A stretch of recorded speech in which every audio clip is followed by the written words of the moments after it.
You're watching Rules of the Game with Bill Krug, brought to you by these fine sponsors.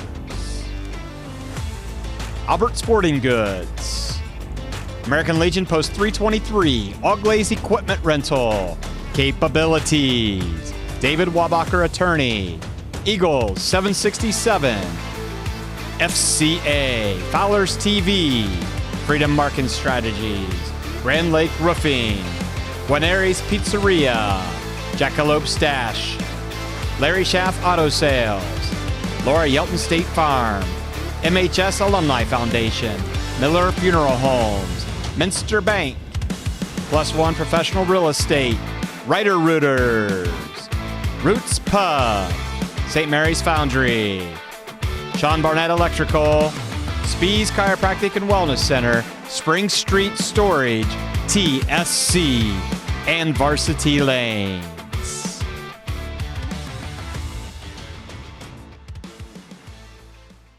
Hello and welcome to Rules of the Game with Bill Krug. I'm your host, Zach Farrell. Each week we have local official Bill Krug stop in the locker room here and we look at some clips from the week's previous game. Thanks for being here, Bill. Thanks for having me, Zach. We got a lot of clips from the Rough Riders' big victory against Elida on Friday night. Before we jump into the clips, though, we did have a viewer-submitted question. And so somebody had noticed during the game, they were actually there in person, that after a defensive penalty from Elida, the play clock was not reset or wasn't reset to the right time is what they thought. How should the play clock be reset after a defensive penalty? After a defensive penalty, it should be set to the 40 seconds, back up to 40 seconds. After an offensive penalty, after most dead balls, it just sets at 25. But a defensive penalty, it goes back up to 40. What's the difference between that? Is it just so that the defense gets extra penalized if there's a situation where the offense is running the clock down? I don't think it's, well, I guess you can look at it that way, that they can't steal 15 seconds by stopping the clock on with a penalty. Yeah, I'm wondering if that's part of that.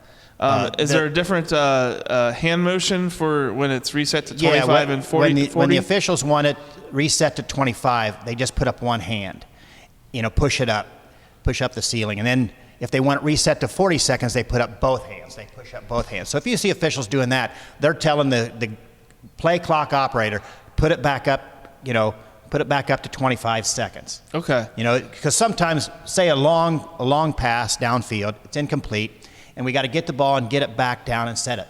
As soon as it's incomplete, that 40 seconds takes off, okay, and it's starting to climb down. Now, there's a lot of old officials, me being one of them, that we have to get that ball back down there, and if we don't get that ball set before it hits down to 25, say it gets down to 21, we're not giving the offense enough time to call the play and run. So we're resetting that, get that thing back up to 25, and give the offense the proper amount of time to call a play. That's interesting. Fortunately for St. Mary's, it happened at the beginning of the game, so it didn't affect anything. But I can see that being a really big issue if you're trying to run clock down at the end of the game, trying to get them to use their timeouts and get it down. And if it's a close game, that could really have a big effect. Yes, it could. We're going to take a quick break. When we come back, we've got 11 clips from the game on Friday night. We'll be back right after this. You're watching Rules of the Game with Bill Krug, brought to you by these fine sponsors. Albert Sporting Goods, American Legion Post 323, All Glaze Equipment Rental, Capabilities, David Wabacher Attorney, Eagles 767, FCA, Fowler's TV, Freedom Marketing Strategies, Grand Lake Roofing, Guarneri's Pizzeria, Jackalope Stash, Larry Schaff Auto Sales, Laura Yelton State Farm, MHS Alumni Foundation, Miller Funeral Homes, Minster Bank, Plus One Professional Real Estate, Ryder Rooters, Roots Pub, St. Mary's Foundry, Sean Barnett Electrical, Spees Chiropractic and Wellness Center, Spring Street Storage, TSC, and Varsity Lanes.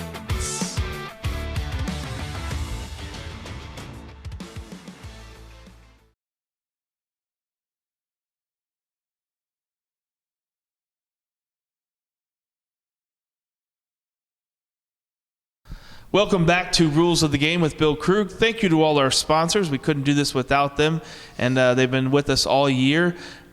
Hard to believe, Bill, but we're going into the final week of the regular season. Man, do you believe it? We're going to have clips definitely next week, as the Rough Riders have already clinched a playoff spot.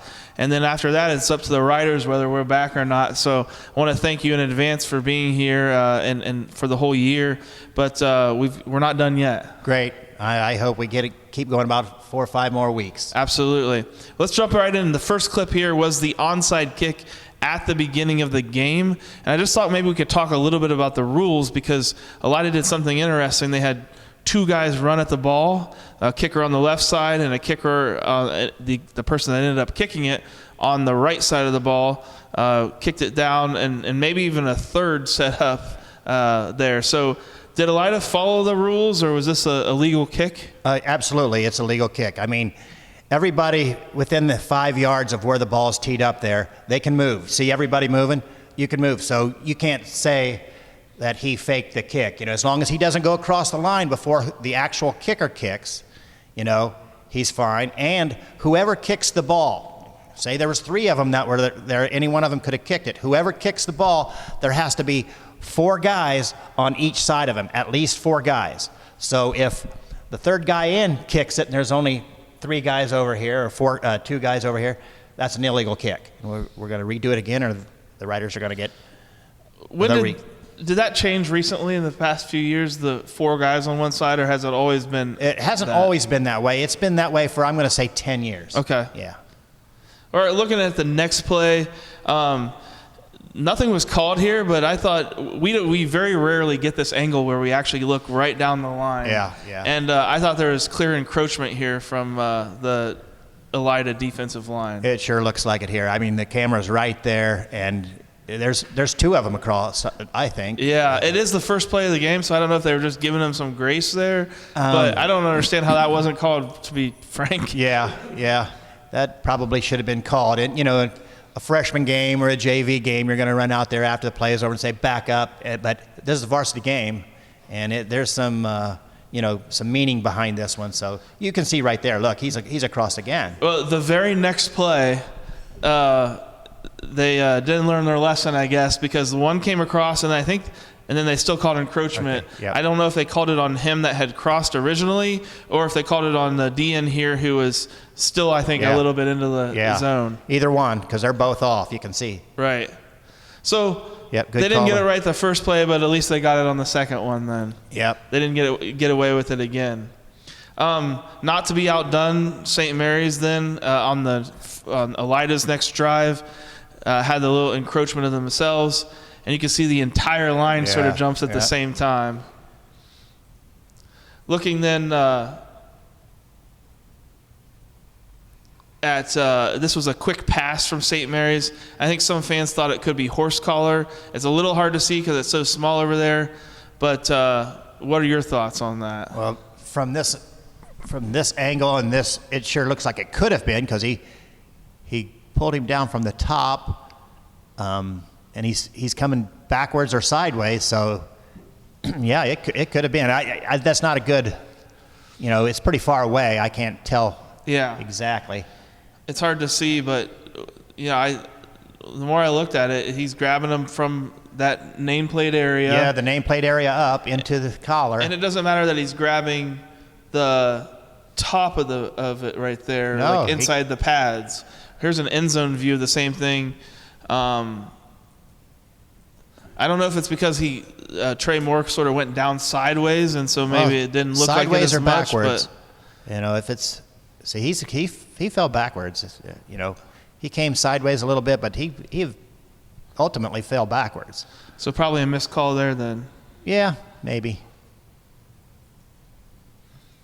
All right, this next play was a pass interference call on St. Mary's, a little slant over the middle. And do you think that was a good call? Yeah, I think that's a good call. We saw it during the game. Just way too much. Boom. Way too much contact before the ball's there. That ball has about 3 yards to go before it gets to him when that contact's made. Now, one question I have on that is, does any contact make it automatically pass interference, or does it have to be significant contact, or is it completely a subjective thing from the referee? Well, it has to be contact that puts the offensive player at a disadvantage, that he can't complete the play. You know, he can't go through his back. But if the defensive player, you know, is cut in front of him and makes contact at the shoulder, you know, that contact, if the defensive player has a right for the ball too. So that same thing could happen against the offense. It's got to be contact that puts the other team at a disadvantage when they have the right, when they're going to make a play on the ball. Gotcha. Know? So if the defensive player is going for the ball and that contact happens as he's trying to catch the ball and has a clear shot at the ball, then that's okay. But in this case, he's completely behind the guy. He doesn't have a shot at the ball without going through the offensive player. Exactly. Okay. You got it. This next play we're going to look at here, ball was kicked out of bounds. So out of bounds on the right side of the kick, left side, I guess, of St. Mary's. And the question that this was another submitted one, was the ball went out of bounds. Let's look at the next play then. So the next play, the ball is then set in the middle of the hash marks. No, is that correct? No, that's not correct. If it went out on this sidelines over here, the bottom of the screen, then the ball should have been placed at the hash marks on this side of the field. Okay, and that's whenever the ball is kicked out of bounds? Whenever the ball is kicked out of bounds. Now, if it breaks the plane of the goal line first, that ball can be placed anywhere where the head coach wants it, in between the hash marks. You know, from hash mark to hash mark. If it goes across the goal line and then out of bounds before going out of the back, it has already killed the play with the plane of the goal line, and the head coach can put it wherever he wants to between the hashes. So the officials might have been a little confused about the kick, the ball going through the back of the end zone as compared to ball going out of bounds. Where did that ball go out of bounds at? That went out of bounds out the right side of the field. Yeah. I see what you're saying. Yeah, they were using the same rules as a touchback. Yes. Okay. What if the ball hits a receiving player and then goes out of bounds? Then it's where the ball goes out of bounds. It'll be on that hash. On that hash as well. Yep. Okay. So if it does a touchback, though, the coach or the receiving team does have the option to put it on either hash or the middle or anywhere in between?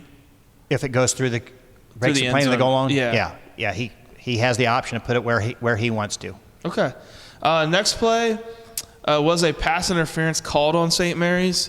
We thought that it was relatively accidental feet contact here. Not the best angle here for you, it's of course, but any thoughts on this one?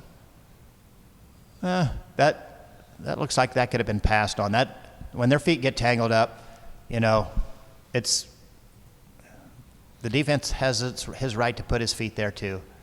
I think the defender did have his hand a little bit on the shoulder, on the back, but I just didn't see enough push off or at the time. And to justify it. Maybe that's what he saw, and with the receiver going down, he gave him the benefit of the doubt of it with it. I can't see that hand on his shoulder from here. Right.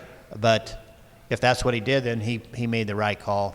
If that's what he was thinking, that the hand and the feet together. Yeah. That's the only thing we can think of. We had a little bit better angle from the Rider Nation station camera. But I thought it was a little ticky-tacky. Could have gone either way. It wasn't the worst call I've ever seen, but because he did have his hand on there. But right. It's always a judgment call, right? Yeah. This next play, speaking of judgment calls, I'm not sure how this works. So we saw this play run a few times by Elida. So they ran all three receivers out there. The middle receiver caught it. My question is, number 4, which is the inside slot receiver, starts contact with his defender before the ball is caught.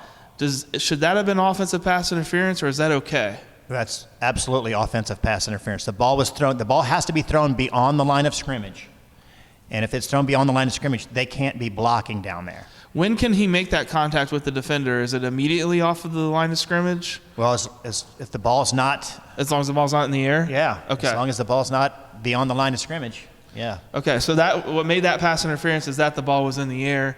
If it wouldn't have been in the air, if he's just running his route, then it's just a regular, then it's okay to have that contact. Yes. Okay. But that's offensive pass interference because he's blocking downfield and the ball's been thrown beyond the line of scrimmage. Yes. I saw that during the game, but I just wasn't sure about the rule on that, whether, because I knew there's allowed to be contact, but I thought once the ball's in the air, that contact, can't begin until after the ball's caught. And there can be contact if he's trying to make his cut and there's but he was actually blocking. He had his hands up like a offensive guard trying to block. So it's like an intentional contact there. Yeah, absolutely. Okay. Yeah, he was blocking. Interesting play here. I was very excited because for every day of practice for all 3 years of high school, Coach Fry would remind us that if there was an onside kick that was kicked up into the air, you can call a fair catch on it.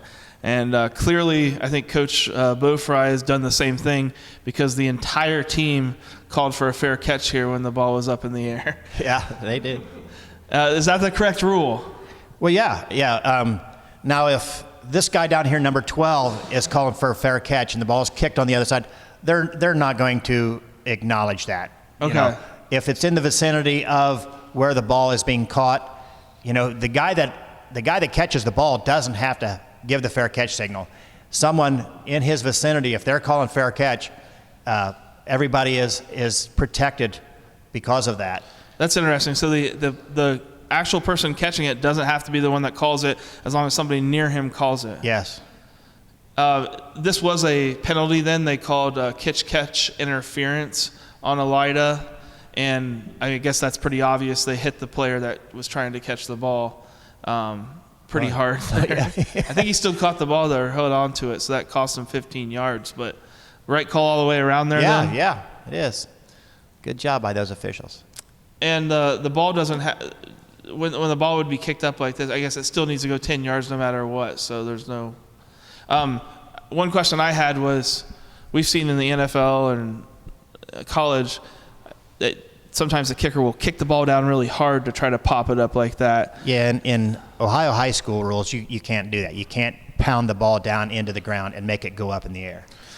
One of the things that for the kicking team to get an onside kick, one of the criteria is the ball has to touch the ground, and I think that's where that originally came from, and then it evolved into, so now you got to kick it out, and hopefully on that second bounce, it does exactly what they wanted to. But so the rule just says you can't kick it directly down off the tee? You can't directly kick it from the tee down into the ground to pop it up like that. But if you go 5 yards, that's okay, or 3 yards? You can kick it out, and if it bounces, that's how the ball bounces. Okay. You know?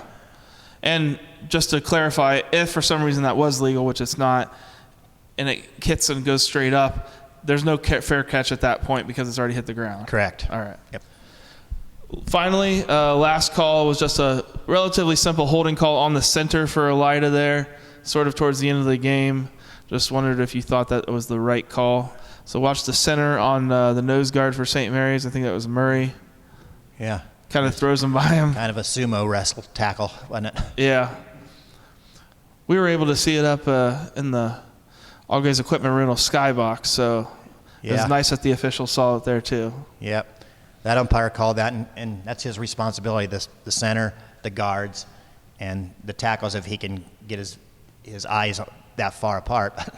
But he got him. That was a hold. Well, other than that, it was a relatively clean game. Didn't see anything too bad one way or another. So looks like good calls all around. Thank you for your time again, Bill. Thanks again, Zach. We'll see everybody next week where we have hopefully some great clips from a Rough Rider victory against Bath. After that, we got playoffs. So we'll be back next time. Goodbye, everyone. Thanks for watching another episode of Rider Nation Station. Help us help you by subscribing on YouTube or following us on Facebook.